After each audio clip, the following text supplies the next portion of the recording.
क़ुरान पुकारे रहियो आहे, मूंखे खोले मोमिन पढ़ त मिठा, मुँह में आहे रखियल रहमत ऐं शिफ़ा, मुँह में दिल जे दर्दन जी आ दवा।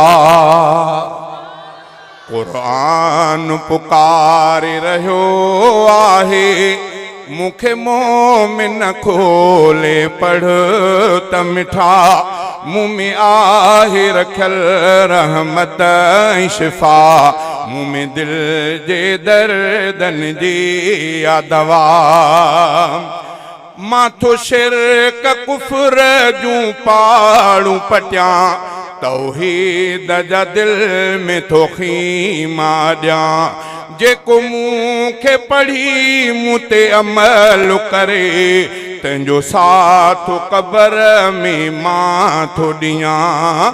मुनकिर ऐं नकीर जे सख़्तीअ खां मूंखे पढ़ंदे त बचंदे ॾिसंदे वफ़ा, मुँह में आहे रखियल रहमत ऐं शिफ़ा, मुँह में दिल जे दर्दन जी आ दवा।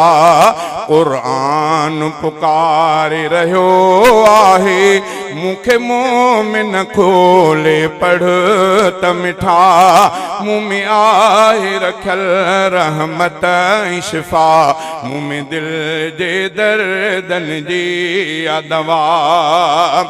सिंगार मसीनन जो आहियां, जेको मूंखे पढ़े तंहिंखे रंग लायां। सिंगार मसीनन जो आहियां, जेको मूंखे पढ़े तंहिंखे रंग लायां। जेको यादि कंदो तंहिंजा 10 माण्हू, मां थो नारे जहीम खां छॾेरायां। रुगो वेड़े न मूंखे रखणु घुरिजे, मूंखे शौक़ सां पढ़वा मुंहिंजी सदा, मुँह में आहे रखियल रहमत ऐं शिफ़ा, मुँह में दिल जे दर्दन जी आ दवा। क़ुरान पुकारे रहियो आहे, मूंखे मोमिन खोले पढ़ त मिठा, मुँह में आहे रखियल रहमत ऐं शिफ़ा, मुँह में दिल जे दर्दन जी आ दवा। बचड़नि खे सुबुह सां उथारे थो, तूं हुनुर उन्हनि खे सेखारे थो। अंग्रेज़ी सिंधी उर्दू थो ॾसे, पर मुंहिंजो न आया तूं सारे थो। तुंहिंजे हाल ते आहे हैफ़ वॾो, तूं न मूंखे सुञातो आहे सफ़ा, मुँह में आहे रखियल रहमत ऐं शिफ़ा, मुँह में दिल जे दर्दन जी आ दवा। सकरात वारे जे मथां को पढ़े, सकरात ते उन जी सवली थे। मूंखे क़बर ते जेको यादि पढ़े, उन क़बर खां थो पोइ अज़ाब टरे। बुख कहत ॾुकर में जो मूंखे पढ़े, बुख तंहिंखां करे थो दूर ख़ुदा, मुँह में आहे रखियल रहमत ऐं शिफ़ा, मुँह में दिल जे दर्दन जी आ दवा।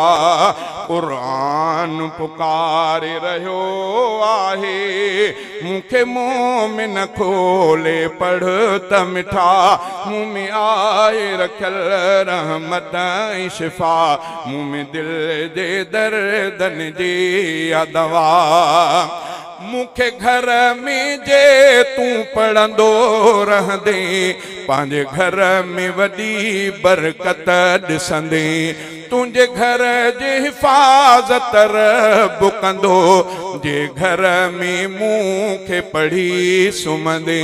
मूंखे घर में जे तूं पढ़ंदो रहंदे, पंहिंजे घर में वॾी बरकत ॾिसंदे। तुंहिंजे घर जी हिफ़ाज़त रब कंदो जे घर में मूंखे पढ़ी सुम्हंदे जे सफ़र में पढ़ंदे हिफ़ाज़त लए हर शर खां बचंदे आहे दुआ मुँह में आहे रखियल रहमत ऐं शिफ़ा मुँह में दिल जे दर्दन जी आ दवा जबलन ते थियां जे नाज़िल थी पुरज़ा वञन हाँ जबल इंसान तूं बख़्तन वारो बस मूंखे पढ़ी कर मूं ते अमल कर मुंहिंजो क़दुर अॼु जी वेंदे मूंखे पढ़ंदे त थींदुई बेश्त अता मुँह में आहे रखियल रहमत ऐं शिफ़ा मुँह में दिल जे दर्दन जी आ दवा क़ुरान चवे थो शहज़ादा जेसीं आहियां न अचणी क़यामत या मूंखे जेसीं ताईं पढ़ंदे पियो तेसीं ताईं न थींदो जहान फना जॾहिं मूंखे पढ़णु तूं छॾे ॾींदे पोइ जल्द ई थींदो जहान फना मुँह में आहे रखियल रहमत ऐं शिफ़ा मुँह में दिल जे दर्दन जी आ दवा क़ुरान पुकारे रहियो आहे मूंखे मोमिन खोले पढ़ त मिठा मुँह में आहे रखियल रहमत ऐं शिफ़ा मुँह में दिल जे दर्दन जी आ दवा